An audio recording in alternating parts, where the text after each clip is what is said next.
नमस्कार, मैं रचना शर्मा चढ़ती कला टाइम टीवी देख रहे हैं सभी दर्शकों का स्वागत करती हूं। आप देख रहे हैं हरियाणा न्यूज। समाचारों की शुरुआत से पहले एक नजर आज की मुख्य सुर्खियों पर।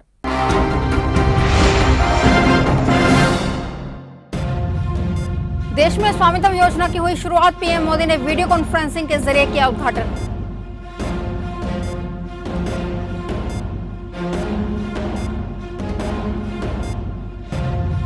हरियाणा में 1,41,090 संक्रमित, 10 और लोगों की हुई मौत।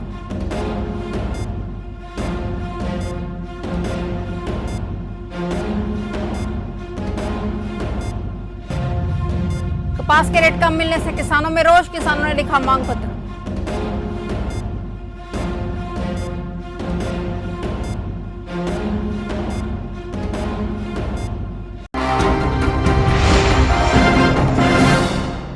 और अब समाचार विस्तार से। हरियाणा में संक्रमण घटने के साथ अब एक्टिव मरीजों की संख्या में भी कमी आई है। हरियाणा में 10,677 मरीजों का इलाज चल रहा है। हरियाणा में 1,158 नए मरीज एक दिन में मिले हैं तो 1,301 ठीक भी हुए हैं। इसी के साथ हरियाणा में संक्रमित मरीजों की संख्या 1,41,090 हो गई है। वहीं 1,28,841 मरीज अस्पतालों से डिस्चार्ज किए जा चुके हैं, जबकि 24 घंटे में 10 नई मौतें हुई हैं। वहीं हरियाणा में इस महामारी से मरने वालों की संख्या अब 1,572 हो गई है। करनाल जिले भर से उन लोगों को डीसी निशांत कुमार यादव ने लघु सचिवालय सभागार में सम्मानित किया जिन्होंने वायरस को मात देकर जीत हासिल की और दूसरों की जान बचाने के लिए प्लाज्मा दान करने का काम किया। उपायुक्त करनाल ने सभी डोनर को एक कप व प्रशस्ति पत्र देकर सम्मानित किया और सभी को शुभकामनाएं दी।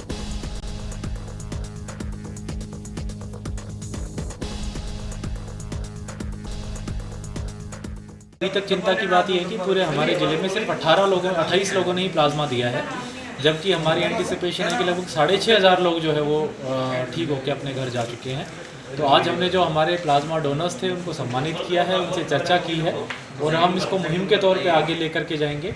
जितने भी लोग हैं जो प्लाज्मा डोनेट करेंगे उनके घर के बाहर हम प्लाज्मा डोनर्स का, वॉरियर्स का सर्टिफिकेट भी लगा रहे हैं और हमें उम्मीद है कि आने वाले समय में डोनर्स की संख्या निश्चित रूप से बढ़ेगी। केंद्रीय मंत्री रतनलाल कटारिया ने बीजेपी और अकाली दल के गठजोड़ पर बोलते हुए कहा है कि प्रकाश सिंह बादल ने बीजेपी से संबंध खुद तोड़े हैं।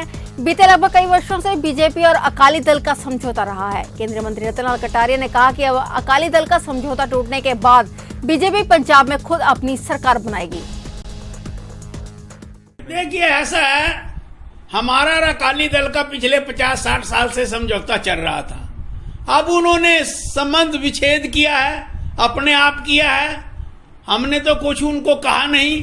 हमने तो पिछले 50-60 साल में जितना मान सम्मान बना है उतना मान सम्मान उनको दिया है।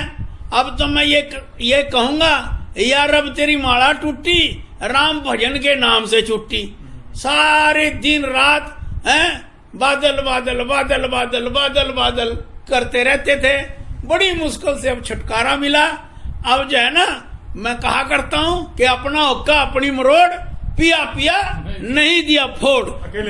अकेले जिस तरह से हरियाणा में हमारा पंडा छूटा और हमारी सरकार बनी, इसी तरह से पंजाब में भी भारतीय जनता पार्टी की आने वाले समय के अंदर सरकार बनेगी।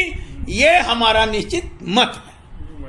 देश में स्वामित्व योजना की शुरुआत हो गई है। पीएम मोदी ने वीडियो कॉन्फ्रेंसिंग के जरिए इस महत्वाकांक्षी योजना की शुरुआत की है। इस योजना की शुरुआत करने के बाद करीब 1 लाख लोगों को प्रॉपर्टी कार्ड वितरित किए जाएंगे। गौरतलब है कि पंचायती राज मंत्रालय के तहत शुरू हुई इस योजना से 6 राज्यों के 763 पंचायतों के 1 लाख लोग लाभान्वित हो रहे हैं। अंबाला में केंद्रीय मंत्री रतनलाल कटारिया ने जानकारी देते हुए बताया कि पीएम मोदी ने 6 राज्यों के 643 भूमि मालिकों को उनके कागजात दिए हैं, जो आने वाले समय में उनके भविष्य को उजागर करने में बहुत काम आएंगे। प्रधानमंत्री जी ने 6 राज्य के 643 से भी ऊपर लोगों को जो उनके मालिकाना हक हैं, उनके स्वामित्व के कागजात दिए हैं, जो आने वाले समय में उनके लिए बहुत लाभकारी होंगे। प्रधानमंत्री जी ने ये भी आह्वान किया है कि कोविड की महामारी से बचने के लिए, देश की जनता को बचाने के लिए हमें जो मंत्र है कि जब तक दवाई नहीं तब तक ढिलाई नहीं।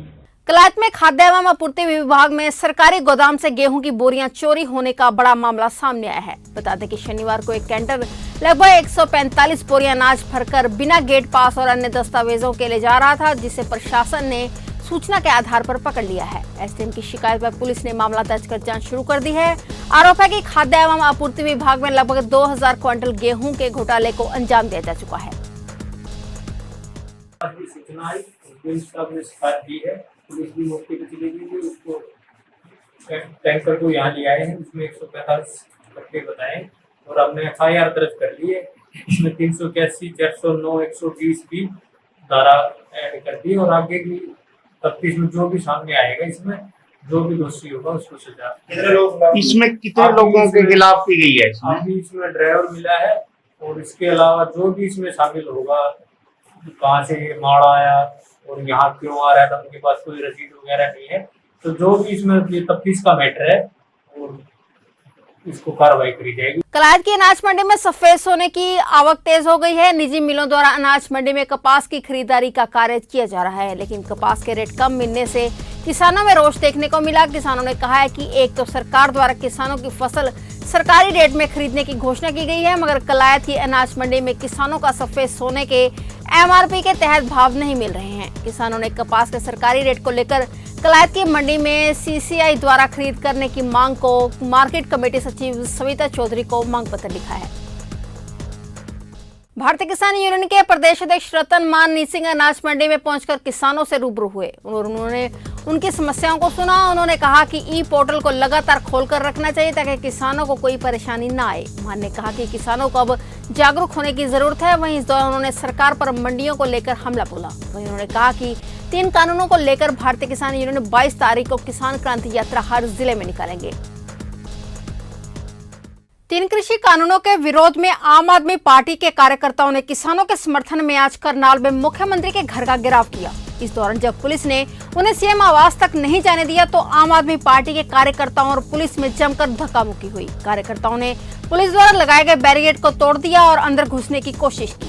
आम आदमी पार्टी हरियाणा प्रभारी एवं राज्यसभा सांसद सुशील गुप्ता की अगुवाई में आम आदमी पार्टी ने ड्यूटी मजिस्ट्रेट जोधा राम के माध्यम से ज्ञापन सौंपा और कानूनों को वापस लेने की मांग की। उन्होंने कहा कि यदि इन कानूनों को वापस नहीं लिया गया तो वे फिर से सीएम हाउस का घेराव करने को मजबूर होंगे।